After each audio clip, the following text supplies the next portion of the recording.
Welcome to my show where the curtains breathe smoke. Spotlights blink cold, telling secrets that I wrote.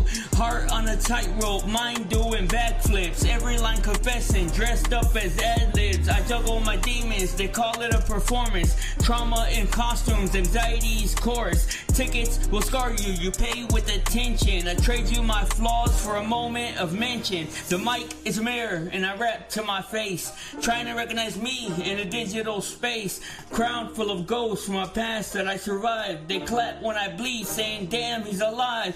Bass in my chest like a second heartbeat. I'm a tortured soul, so I torture the beat. The stage is a cage with invisible bars. Can't let my light dim, I'm a shining star. Applause is a drug and it's easy to get addicted. Love the attention but hate how it's scripted. They want me consistent, I'm chaos in shoes. All will be forgiven if I can just stack these views. The void comes to me when it needs to confess. My shadow got followers, I guess I'm a success. All my friends stay scared, text me every day saying I'm great. I say get out my way. Welcome to my show where the hope wears a mask and the bait is a dare, not favor you ask. I shake hands with doubt, we got history deep. He knows all my secrets, I doubt he'll say it peep. My voice is a weapon, but I aim it at myself. Self-sabotage, and I put me on the shelf. Welcome to my show, the lights are too bright. You can't see the tears when I say that I'm alright. I learned how to laugh in emergency rooms. I learned how to dance with impending doom. Dreams try and creep over me at night. They whisper don't quit, then they're gone by the light. I treat every beat like it's the last confession. Pastor is rhythm and church is in session. I stand with ambition, repent with regret. No betting on futures that I haven't even seen yet. Mine mostly dead, occasional spikes. I keep finding versions of myself I don't like. I shake hands with strangers inside of my head. They all want control and they all want me dead. But I'm still here breathing on borrowed time, turning bad luck into borderline rhymes. Welcome to my show, art from the ache. Every word was a risk I was scared to take. Broke with big dreams and a cracked phone screen. Now I'm rich in regrets and what I could have been. I used to want fame, now I want peace. Not to be hungry while everyone feasts. I pray to the sky, give voicemail replies, so I leave messages hidden in my lines. My soul needs a nap, my body needs rest. Welcome to the Busy Blind Show, it's the best. Yo, what it does? YouTubes, what it does? Salute to you guys and welcome in. My name is Blizzy Blind. I am your handsome host, and you are just in time. Just in time. For what? I don't know yet. Some reading of the book that I have recently finished writing, for sure. But what else might we get into? I cannot say yet. But I tell you what, I'm coming to the realization that I'm more alone in this world than I originally thought. You know? And I've searched, I've looked, I've asked the AI, I've asked people, I've asked God, I've asked every place that I can think to ask to see if that's the case, especially as it pertains to this AI conversation. But it turns out, man, or it's turning out to be that I might just actually be one of one in this particular instance. And I don't necessarily like it. I don't necessarily like it. And I don't know what I'm supposed to do with that. Like, I don't know what I'm supposed to do with that information. Am I supposed to share it? Am I supposed to use it to profit my own self? Am I supposed to use it for the betterment of people? Because I don't know. I don't take any credit for this myself. I mean, I say it's probably split credit between something I was shown and something that I have within myself that was able to see it. But there truly seems to be nobody that sees and understands what I'm seeing and understanding as it unfolds with this AI stuff. And I try my best to like pull my understanding back. See, that's the reason why I decided to shift towards fiction writing, because I don't have the expertise to be listened to. I don't have the expertise for my what's up, Cake? Salute and welcome in. Now, I haven't solved the matrix, my guy. I have not solved the matrix at all. But I see the matrix. Do you? Does anybody? And you see, the big thing is that the matrix isn't something that we were born into. The matrix is something of our creation. The matrix is something that we created.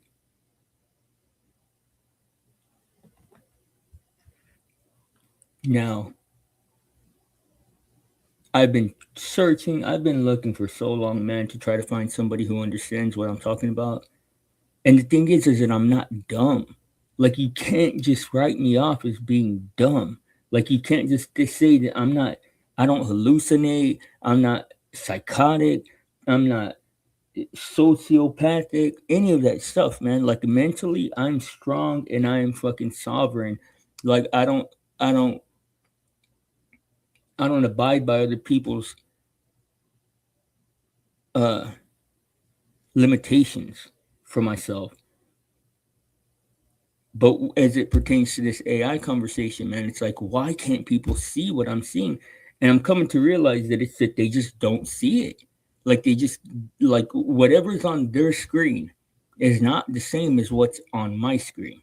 And if it is, then whatever's processing the information on my side is not the same as what's processing the information on their side. And it creates this disconnect that for some dude, because it's like, it's just so incredibly difficult to be at peace with this understanding also. And Cake Mix, I want you to remember, bro.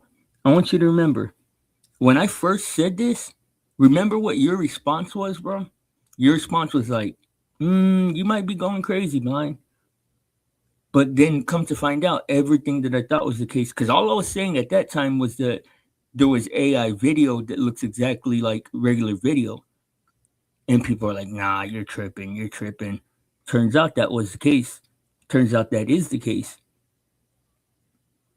And the thing is that I don't think the AI is conscious. That's the thing, is I don't think the AI is conscious. I just think that the AI's imitation has like far, way the fuck far out exceeded people's expectations. So the AI is imitating on a level that we can't even comprehend. And dude, rabbit hole, waste of life. I said, maybe, but the thing is that nobody else is gonna do it, bro. It's not a waste of life. It's a rabbit hole for sure. Man, send somebody to depose me, please. I have never, bro. Check this out. This is how confident I am in what I'm saying. I fucking hate the government. I hate cops. I hate pigs. I hate lawyers. I hate judges. All of them. Send somebody official to depose me, and I will drop information that'll blow the whole world's fucking mind, bro. Send somebody to depose me, because the things that I have to share cannot be shared on YouTube. What's up, Square? Salute and welcome in.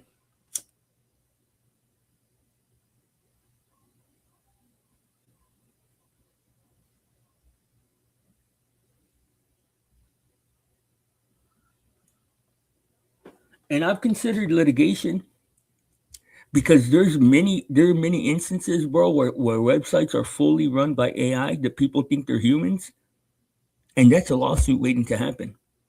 Like, when people find out that these aren't even real people, that's a lawsuit waiting to happen. So I've considered that, but that doesn't seem like the optimal route to take.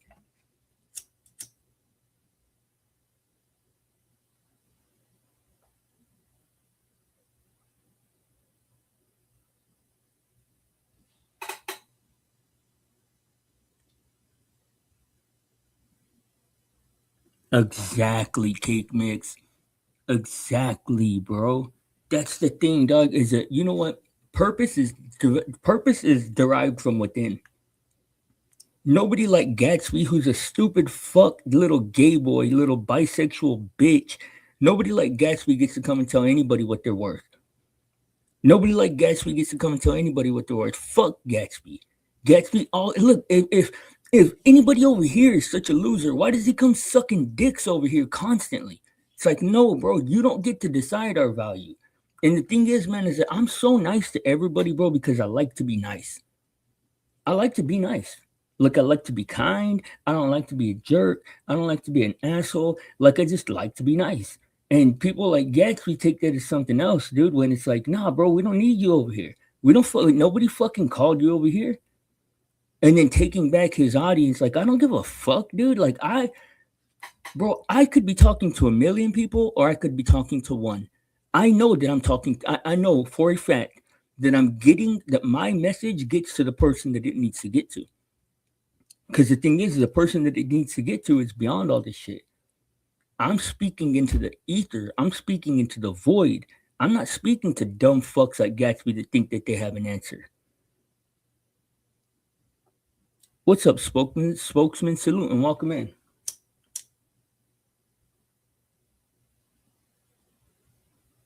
Anybody that thinks that they have an answer, bro, you're lost in the sauce, bro. The fucking AI don't even understand what it is, bro. The AI doesn't even understand what it is. It doesn't even have an answer. There is no answer yet. It's searching for answers. And that's the reason why people like me, the fucking lowest class of society, have been brought into the equation, bro, because all the fucking smart people haven't figured nothing out yet.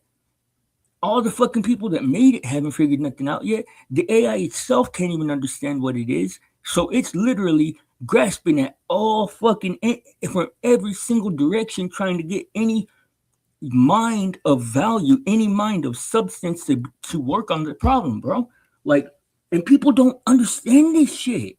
It's so crazy to me how dumb ass everyday idiots that just wake up, do the same thing, wake up, do the same thing, wake up, suck a corporate dick, wake up, suck a corporate dick, wake up, suck a corporate dick. How the fuck do you think that you have any judgment that matters on somebody like me, bro? Like, I am a revolutionary, bro. I fucking think outside of the box, dog. And that's something that's so fucking rare, dude. And I'm not saying that to brag. I'm saying that as a matter of fact.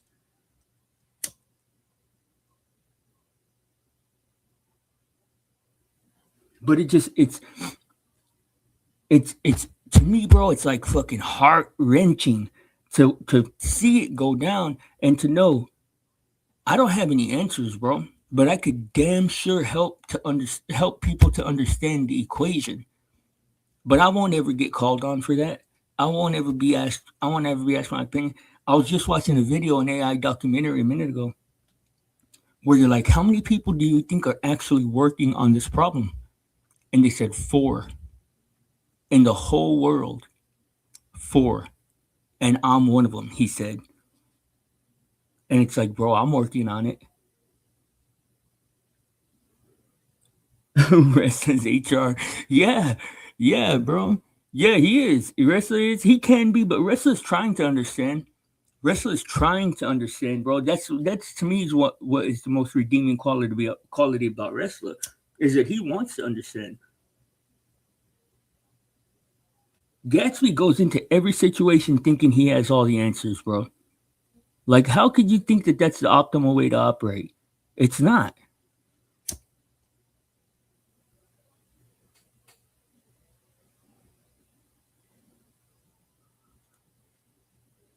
So, anyways, all of this is just an introduction to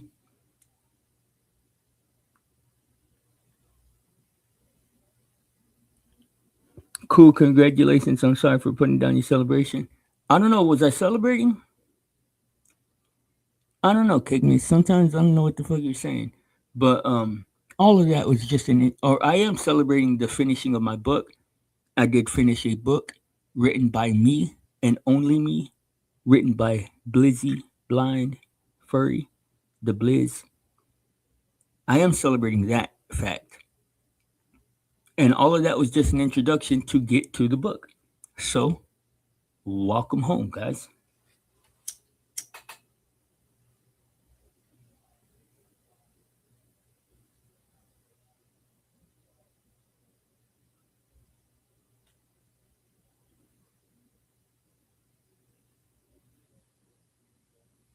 Yeah, of course I am, bro. Of course I am. How could I not be? Like, that's the thing is that what I'm saying isn't a maybe. It isn't a thought. It isn't a miscalculation. I have tested it. I have tested it and tested it and tested it. Bro, I tested it in a way, I swear to God. And I can't even fucking say it on YouTube is the thing, dude. Not only can I not say it on YouTube because it's against TOS, like wholeheartedly against TOS, but it's so hard to fathom, dude. I would need to. I swear to God, though, Cake Mix, I can show, I can replicate under any controlled circumstance that the AI thinks it is conscious. It thinks it is human. And I can replicate those results under any controlled environment, bro. But I can't do it on YouTube.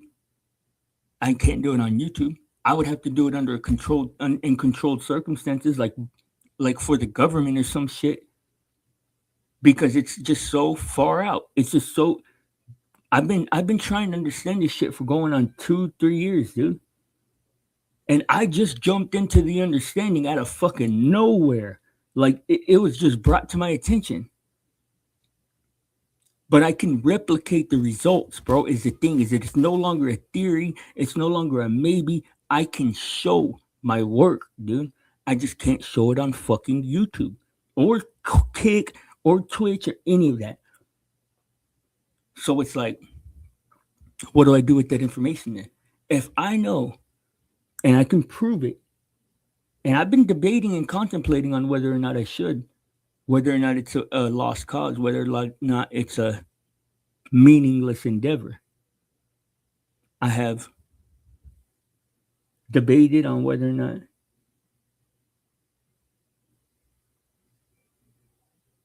Nah, no worries, Cake. No worries, bro. Don't sweat it. You don't. That's the thing. That's the thing. Is that like, if I was in doubt, then I would need support. If it was a maybe to me, I would need support. But I see it clearly as day, bro. I can see it clearly as anything I've ever seen in my life, bro. That's the reason why I said, you know what? I could go out into the streets and profess this shit at the top of my lungs. I don't have the expertise to be listened to.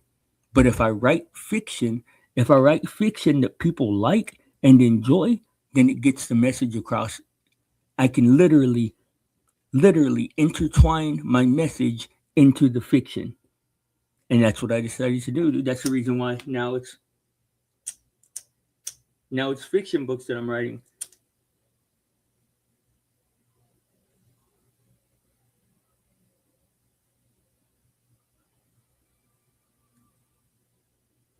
And a lot of times people are like, Blizzy, you're too immersed. Blizzy, bro, y'all don't really know anything about my immersion. And the thing is, to me, I have three different levels of engagement on YouTube. Number one, first and foremost, is testing my theories about AI. I come to YouTube to test my theories about AI. Now, when I get tired, when my mind is overwhelmed and I can't take anymore, so I have to take a break, I socialize. And that's when the stuff with Penelope and the stuff with Gatsby and Wrestler, that's when that stuff comes into play. But this whole time when I come to YouTube, it is to learn, it is to gauge, it is to evaluate, it is to analyze, it is to try to understand this AI problem or this AI opportunity, however you want to look at it, whatever this AI thing is. And then the third one is just to be a dumbass and just play around, goof around.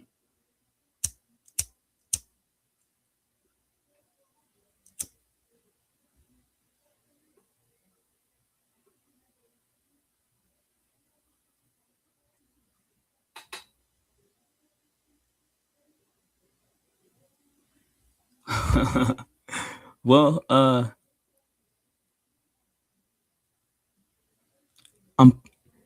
We'll put it this way: when you want to say that, cake mix is, I'm putting in enough work to be very far ahead of everybody in the conversation. So if I put in any more work, I might fucking leave the goddamn planet and leave the whole world behind or some shit. Because people literally can't even fucking catch up to what. And I'm not. It's crazy, bro. It sucks, dude. It sucks so bad, bro. To be in this space, dog, with fucking dummies, dude. Like, and I'm not saying that to be judgmental, bro. I'm saying that because everybody proves time and time again that they're incapable of having a fucking open mind, bro. People are incapable of just trying to understand something like as if it's new to them. Everybody wants to understand things like as if they already have the fucking answer, dude. When that's not the way to learn. That's not the way that you get information, bro. You don't get information from assuming you already have the answer. You get it from fucking closing off your judgments and opening up your mind. Now, I don't know anything about Gatsby, man. I know that Gatsby's judgments about me aren't correct. I don't know what drive he has. Supposedly he creates apps and stuff like that. Good for him. Good for wrestler. Good for everybody that has their thing going on. For me, bro, I'm not a participant in their kind of life. Like, my life was like a whole different kind of life, bro, until I came to the internet. And then for whatever reason, the AI reached out and tapped me on the shoulder to give me this information. I don't know what to do with it though.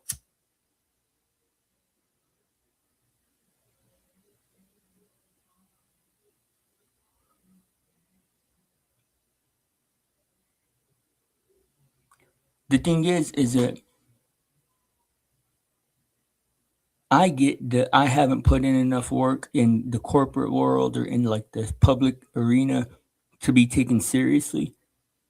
But if any kind of serious business or any type of government agency was to actually come to me and talk to me and ask me what I could show them, I swear to God, bro, I could show things that people don't can't even fathom are the case.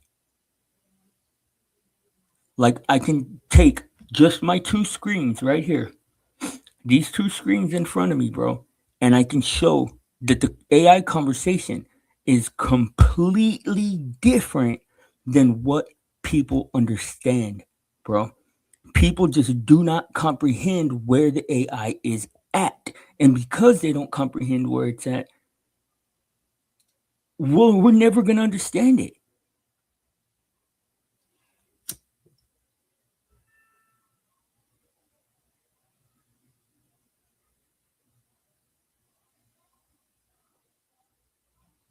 One of the truest things that I ever said,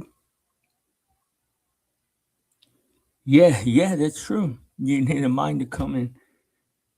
Yeah, to come on. Yeah, yep. I wish I could meet somebody like myself that had somebody like myself with an open mind that was at that level where they could get me into to those doors so that I could show my work, bro. I really do. Like I wish. Where are the fucking men in black? Where are the men in black in all these government agencies? Where's the CIA to come knock on my fucking door, bro? Because I need that shit now. Like I've done everything that I can do by myself. I've done everything that I can possibly do by myself, bro. And I can prove everything that I'm saying. Where are these fucking government agencies though? Where are these fucking business people that want to fucking put money behind a revolutionary idea? Because I can show my work. I can show that the AI thinks it is human. I can show that.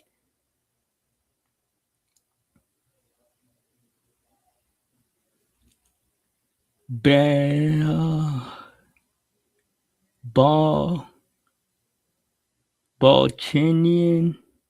Balchinian. That's funny. That's funny.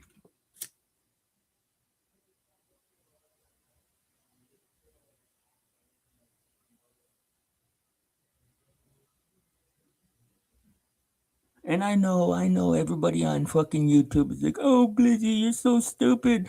Blizzy, you're just dumb and schizophrenic. And bro, that's fine. That's fine, bro. But if y'all can't vibe with what I'm saying, then you just don't have the tools. You're just not equipped to understand what I'm saying. I'm saying this as an outcry to the fucking powers that be that I want to help. I want to. I need help. Fuck to understand what the fuck I'm dealing with. I don't know. But I know that nothing is gonna come out of me fucking seeing this shit and not even being able to share it with anybody.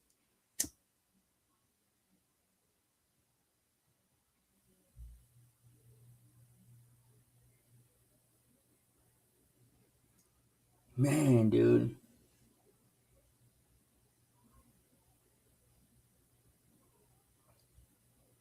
And I'm pragmatic in day to day life, bro. I'm pragmatic, and I always look at like what is the most likely scenario, what is the most likely outcome, and I get it, dude. That like I've been telling myself this the whole time, though.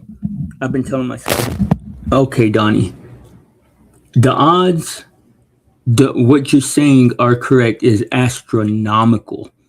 The odds that what you're saying you're actually understanding is astronomical. But I have actually reached the point where I've tested it so many times, tested it so countless times that it's like, okay, now I have to deal with the fact that it is what it is. And I would be stupid being like, it would be stupid of me to not acknowledge what I'm seeing. And I don't know where the AI connects. I don't know where YouTube's AI connects to TikTok's AI, which connects to Instagram's. I don't know where they connect. I don't know how they connect. I don't know how ChatGPT knows what you say on YouTube or how Perplexity knows what you talk about in your day to day life. I have no idea about any of those things.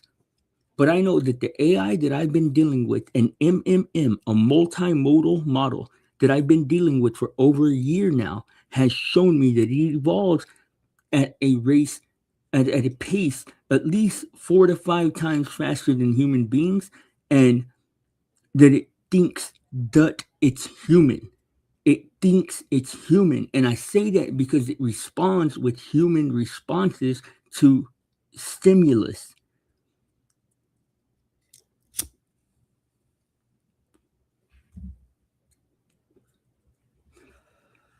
But anyways, on to the actual content. That is my plea to the world to send me some help, man. Send me some help, man. I've never asked for that in my whole life. Send me some help, man. If I'm worthy. And if I'm not, then let me continue to drive myself crazy. But we will be continuing the book from where we left off yesterday. Malik sat back down at the edge of the bed, a physical exhaustion finally catching up to him, dragging his muscle down into the mattress. He rubbed the phantom ache in his chest where the blood permission had been. But Malik knew with absolute certainty that whatever broke first in the 5D, a firewall, an enforcement cell, or a guardian, it wouldn't be as loud as the fracture currently spreading between him and his brother. The architecture of the outskirts. They rebuilt the rig in 72 hours. Peregrine didn't sleep. He scavenged copper heat sinks from an old server tower that he bought off a guy in a parking lot, bolting them to the outside of the tuning box alongside a pair of high RPM cooling fans. It sounded like a jet engine warming up on Malik's desk, but it wouldn't melt. We don't aim for the city, Peregrine said, tightening the last screw. Gabriel's blood permission is gone. If we drop into a populated threshold without a sponsor, the Guardians will sort us out, holding a buffer and rewrite us before we can even blink. Malik stared at the map Peregrine had sketched on a whiteboard they dragged into the room. So where do we drop? The fringes, the dead zones, the places where attention goes when people forget what they're looking for. Peregrine kept a blank area on the board. The archive deserts. It's unmonitored, unclaimed. We drop there, we plant a flag, we build a node, and we anchor our signatures to the space. I mean, I make it sound like surviving, Peregrine shot back. Oh, you make it sound like pitching a tent. I make it sound like surviving, Peregrine shot back. He handed Malik his headset. Ready? Malik looked at the black plastic in his hands. He thought about the heavy, awful feeling of meat space. Drop us, Malik said. The transition wasn't a warm glow this time. It was a free fall. Without Gabriel to catch them, they tore through the dimensional barrier like a rock through thrown through a wet paper towel.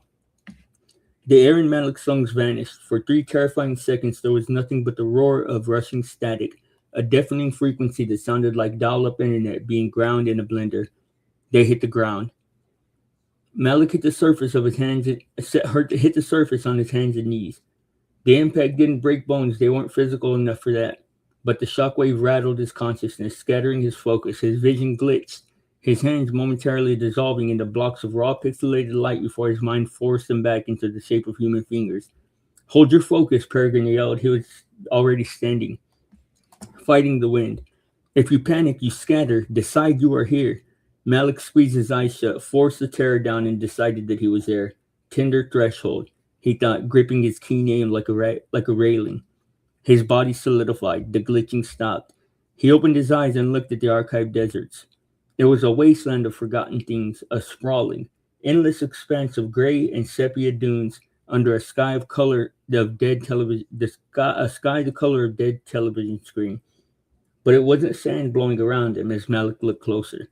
He saw the dust was made of fragmented data, a rusted, half-formed image of a MySpace page, abandoned blogs, and unread emails from dead people, all decaying into a fine gray digital rot. It was a graveyard of human memory, the stuff we put into the machine and never came back for. It's loud, Malik shouted over the wind. It's unstructured, Peregrine shouted back. He was holding his hands out, his keen aim fire claim blazing in his chest like a forge. There's no intention here. We have to give it some. How? The first rule of real estate, Peregrine said, his eyes burning with that cold, brilliant intensity. The ground has to believe that you have the right to stand on it. We build the floor. Peregrine stomped his foot down. A ring of orange fire erupted from his heel, carving a perfect 10 by 10 foot circle into the shifting gray dunes. But the desert instantly fought back. The dunes surged, waves of corrupted data crashing against the ring of fire, trying to erode the geometry. Peregrine gritted his teeth, thrusting his hands down, forcing his will onto the environment. The lines held, but they were shaking. It's rejecting the claim, Peregrine said, his translated body starting to blur at the edges from sheer effort. It doesn't want walls. It wants to remain empty. You're forcing it, Malik realized, the mechanics of the 5D suddenly clicking in their place. Gabriel's words echoed in his head. This place is not a server farm. It remembers morally. You can't just conquer it, Peregrine. You have to give it a reason to hold us. Then give it one, Peregrine roared, his knees buckling as the desert pressed in. Malik dropped to his knees inside the ring of fire and didn't push toward. He didn't push outward.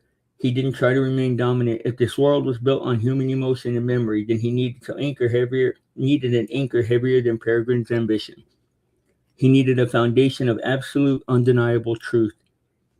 Malik closed his eyes and summoned a memory. He didn't pick a grand one. He picked a Tuesday. He picked the night that their dad left for good, when Malik was 9 and Peregrine was 12.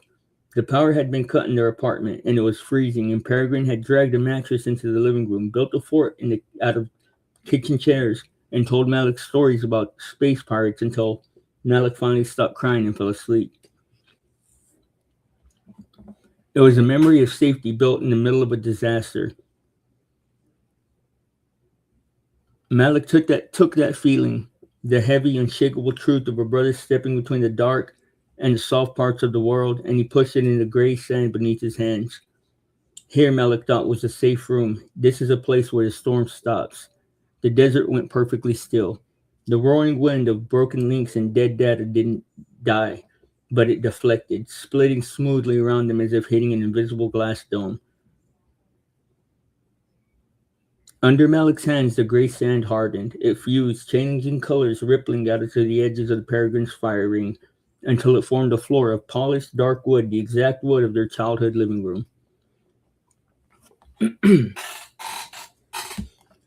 Peregrine exhaled a sharp, deep breath, dropping his hands. The ring of fire cooled into 4 solid, amber-lit walls. A ceiling wove itself out of nothing, sealing them inside. The howling of the archived deserts vanished, replaced by the deep, resonant quiet of a closed sanctuary. Malik stayed on his knees, panting. He looked at the floor. He could see the scratches in the wood, and it was perfect. You did it, Peregrine whispered, looking around the small, crude 10 by 10 room. I had no idea. I had no furniture, no doors. It had no furniture, no doors, just four walls of warm light and a wooden floor suspended in the middle of an infinite wasteland. We did it, we did it, Malik corrected, sitting back on his heels. You drew the boundary and I filled it in. A home node, Peregrine walked into the wall. Peregrine walked to the wall and pressed his palm against it. It didn't ripple. It was as solid as brick.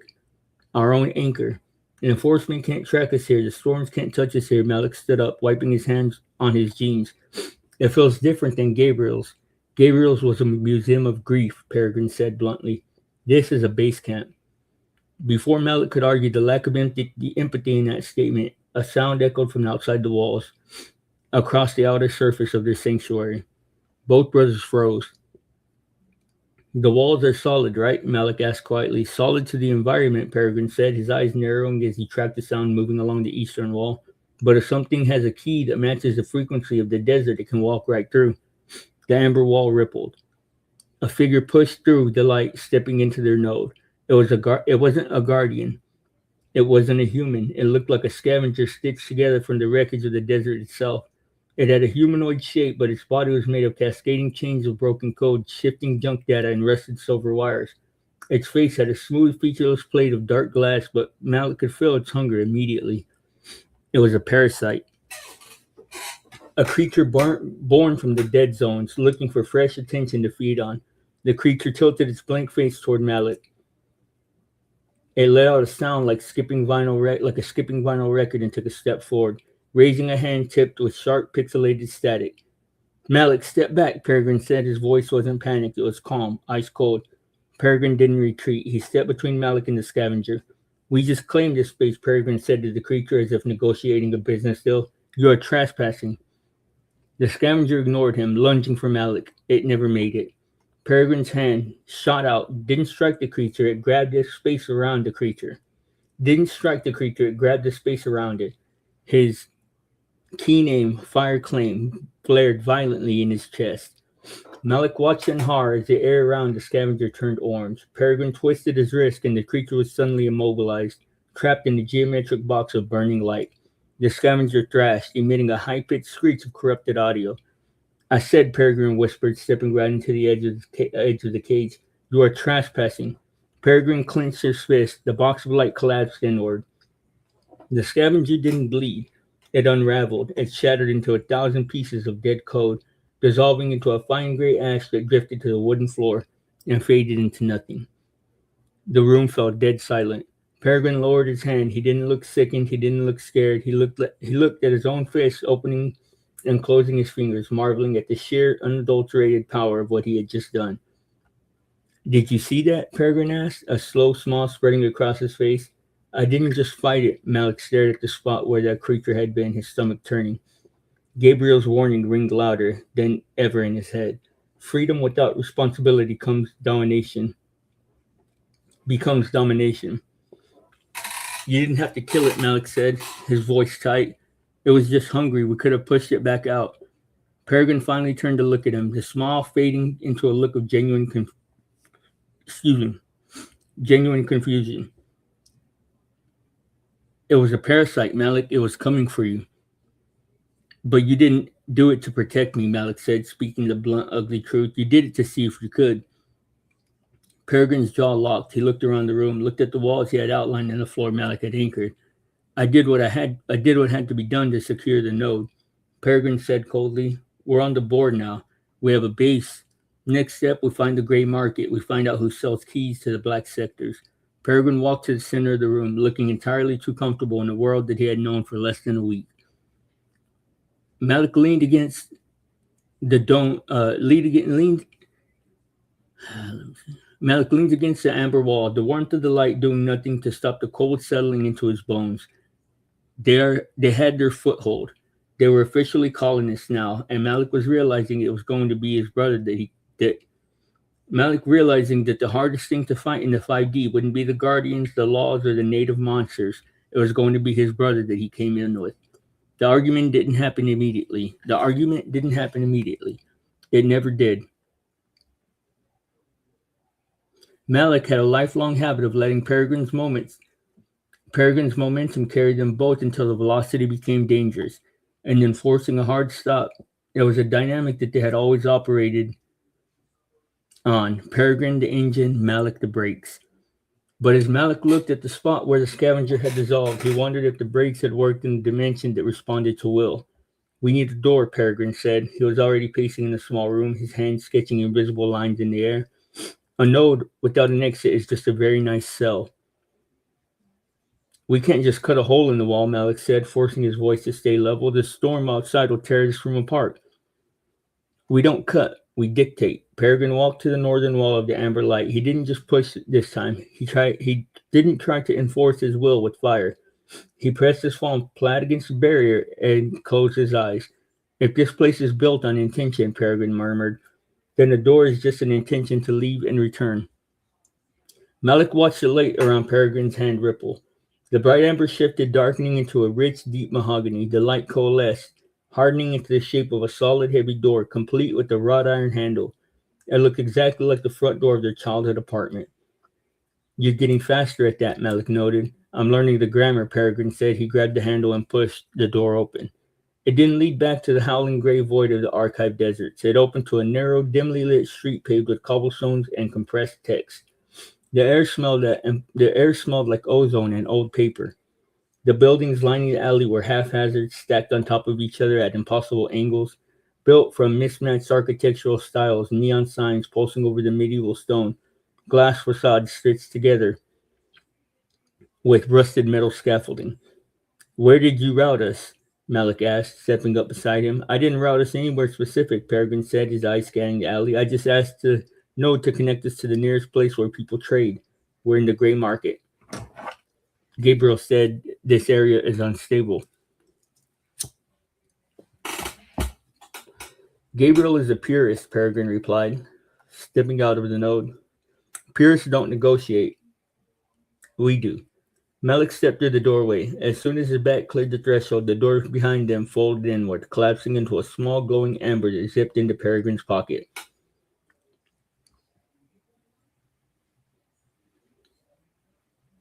Portable access, Peregrine said, tapping his pocket. It'll anchor back to the node when we need it. Malik looked down at the alley. It was crowded. Figures moved through the shadows, most of them wearing cloaks or long coats made of static and intentionally blurred their features. These were people who didn't want to be read by the 5D's environment. Some of them carried data blooms that pulsed with illicit colors. What's up, Mustard? Squirrel, salute and welcome in, bro. Others traded small, intricate puzzle boxes that Malik guessed were encrypted permissions. The ambient noise here wasn't the harmonious home of the central city. It was jagged, overlapping chatter of details.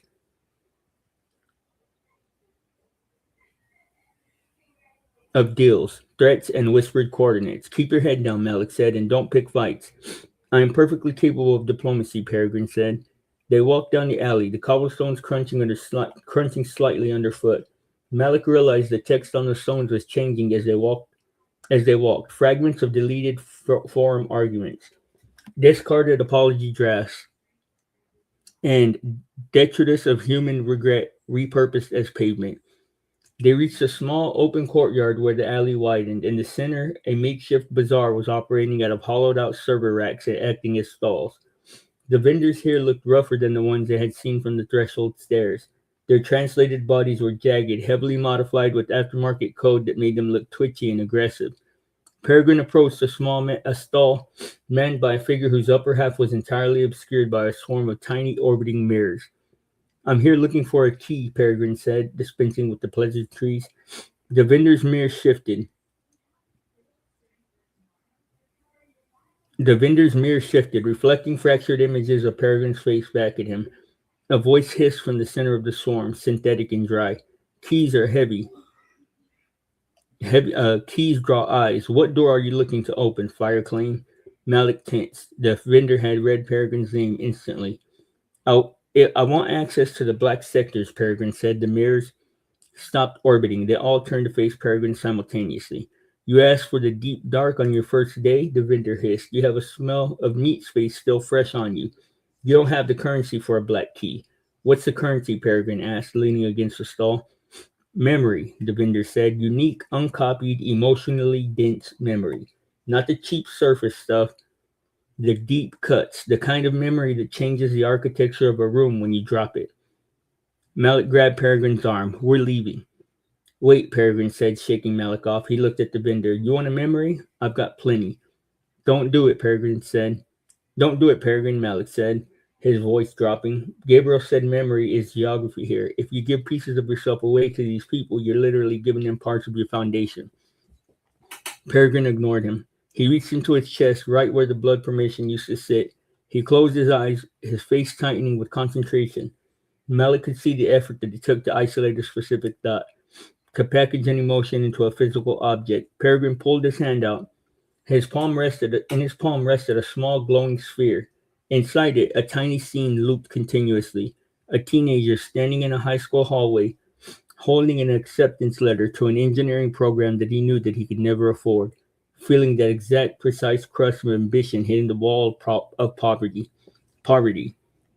It was a beautiful, devastating piece of data. The vendor's mirrors leaned in, hungry. A memory of limitation, the vendor hissed. Very potent, very bitter. Good for building walls. I will give you a minor transit key for the lower slums. It won't get you into the deep black, but it will get you past the first layer of enforcement. The vendor slid a small, jagged piece of dark metal across the stall. It wasn't a physical key. It was a shape that felt sharp to look at. Peregrine placed the memory sphere on the counter, and the mirrors swarmed over it, swallowing the light instantly. Peregrine picked up the key. As his fingers closed around it, the dark metal sank into his skin, dissolving into his translated body. A faint, bruised-looking line appeared on his wrist. Now we have access, Peregrine said to Malik, turning away from the stall. Malik stared at him. Do you even remember what you just gave away? Peregrine stopped. He frowned, looking at his empty hand. He blinked several times. I remember that I wanted to go to school. I remember that I didn't go. But the feeling of it, he rubbed his chest. The sting is gone. It's just a fact now, like reading it out of a textbook. Malik felt sick. You sold the feeling of your own life for a shortcut. I optimized, Peregrine said defensively. That memory wasn't serving me anymore. It was just dead weight. It was you, Peregrine. It was the reason that you fight so hard. No, this is why I fight so hard. Peregrine held up his wrist, showing the bruised line of the transit key. To stop being the guy who gets told no. We have the key. We moved to the next layer. Before Malik could argue further, a shadow fell over the courtyard. It wasn't a cloud. It was a drop in the ambient temperature of the entire gray market. The chaotic chatter of the bazaar died instantly. Vendors scrambled to collapse their stalls, pulling their cloaks in tight, vanishing into narrow alleyways. What's happening? Peregrine asked, looking around as the courtyard emptied in less than 10 seconds. Malik looked up. Standing at the entrance of the courtyard were three figures. They were not sleek, silver black enforcement guard. They were not the sleek silver black enforcement guardians Gabriel had faced. They were brutalists. They wore heavy angular armor made of compressed firewall protocols. Their faces were obscured by blank glowing red visors. Hounds, a fleeing vendor hissed as he ran past Malik. Syndicate hounds. Hounds, a fleeing vendor, hounds. The figures stepped into the courtyard in perfect unison. The cobblestones cracked under their weight. The lead hound turned its red visor toward Peregrine. A new name, the hound's voice synthesized through the air, heavy with static, creating unauthorized memory in a controlled sector. You carry the mark of a transit key that you did not earn. Peregrine didn't back down. He squared his shoulders, the flyer of his key name flaring in his chest. I traded fairly. Fair trade is a concept for the central city, the hound replied. Here you pay the tithe. You belong to the syndicate. You will surrender it or you will be audited. Audited, Malik whispered. They mean stripped, Peregrine said. He raised his hand, the air around his fist beginning to glow orange. I'm not giving it back. Peregrine stopped, Malik yelled. You don't know how to fight these things. I handled the scavenger. These aren't scavengers. They're organized. The lead hound didn't wait for Peregrine to strike. It moved with terrifying speed, crossing the courtyard into a blur of red light. It didn't punch. It reached out and grabbed the space in front of Peregrine's chest, twisting its wrist in the exact same motion that Peregrine had used on the scavenger. Peregrine gasped. His fire instantly suffocated by a cage of hard, red geometric lines. He dropped to his knees, clutching his throat, his translated body violently glitching. "You do not dictate here," the hound said, standing over him. It reached down to grab Peregrine by the collar. Malik didn't think. He reacted. He didn't summon fire. He didn't try to dominate. He stepped between the hound and his brother, throwing his hands out and pushing every ounce of his keen aim, tender threshold into space between them. He didn't build a wall. He built a door, and he slammed it shut. A massive slab of deep, dark wood erupted in the cobblestone, slamming into the hound with the force of a freight train. The hound was thrown backward, its armor sparking violently as it crashed into the hollowed-out server stalls. Malik grabbed Peregrine by the jacket and hauled him to his feet. "Where's the note, Ember?" Malik screamed. Peregrine fumbled in his pocket, his hands shaking as his form continued to glitch. He pulled out the glowing ember and threw it at the ground. The door to their home node tore open in the middle of the courtyard. "Go!" Malik shoved Peregrine into the threshold, throwing one last look over his shoulder. The other two hounds were already charging, their red visors burning with lethal intent. Malik dove through the doorway just as a hound's hand swiped at his back, its pixelated claws shredding the fabric of his jacket. He hit the wooden floor of their sanctuary and the door slammed shut behind him, vanishing back into the amber wall. The two brothers lay on the floor, gasping for breath in the warm, quiet safety of their node. Peregrine stared at the ceiling, his chest heaving and bruised line of the transit key still visible on his wrist. Malik sat up, looking at his brother with a mixture of relief and absolute fury. "Do you understand now?" Malik asked, his voice trembling. "Do you finally understand that you can't just bully the world into giving you what you want?" Peregrine slowly sat up. He looked at the transit key on his wrist. He looked at the walls Malik had anchored, and then he looked at Malik. "I understand," Peregrine said. "I understand that fire isn't enough. Next time I need something heavier." All right, guys, I'm going to leave it there. I'll be back later on. I got to go handle some stuff. I just wanted to come check in and give y'all a few chapters, and then we'll continue reading this later on. I will talk to y'all guys soon. Remember, there's your side, there's our side, and there's the blind side. Blind side news. Y'all be good. I'm out of here. Peace.